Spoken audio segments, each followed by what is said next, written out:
halijatokea. Muungano wa walimu KUPPET tawi la Mombasa umedai walimu 3 wamefariki mwaka huu kutokana na kukosa matibabu ya magonjwa kama vile saratani, ugonjwa wa moyo na figo. Kulingana nao, hatua ya serikali kuondoa baadhi ya hospitali za kibinafsi katika orodha ya hospitali zinazotoa matibabu ya magonjwa sugu imesababisha baadhi yao kupoteza maisha, huku wengine wakiendelea kuugua nyumbani kwa ukosefu wa fedha.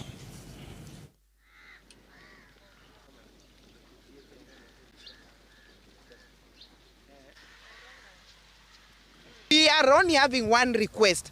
Give us the food you eat. We are no longer going to eat bitter herbs and cactus. Na nyinyi munakaa mmekula the best of food under ACs on chairs that are going round in your offices. Meanwhile, wale wamefariki, hata malipo yao ya kufariki ile last cover hakuna.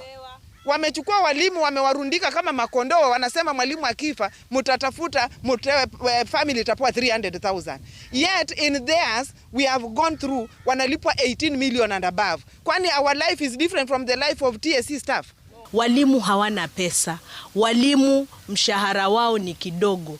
Hawawezi kulipa pesa Aga Khan. So this teacher had to pay her own money to be treated. So we ask TSC CEO kindly revisit your program na mambo na insurance. Walimu tunahitaji insurance nzuri. Walimu wanafaa kutibiwa vizuri. Walimu wanafaa kuwa kwa hospitali nzuri kama nyinyi. Health teacher will provide a very good education to the learners, because as we are speaking now, hawa walimu ambao wanaaga dunia kwa magonjwa haya ambayo SHA hawezi kutibu, ni hakika yana affect education in Mombasa. And we are calling the government, this money ambayo TSC wameona kwamba haiwezi kufika huku, waseme venye katibu wamesema leo, hao pia waingie kwa SHA, watoke kule CIC, wakuje wakae katika SHA, waone vile ambavyo walimu wanateseka. Soka kaunti nambari 1.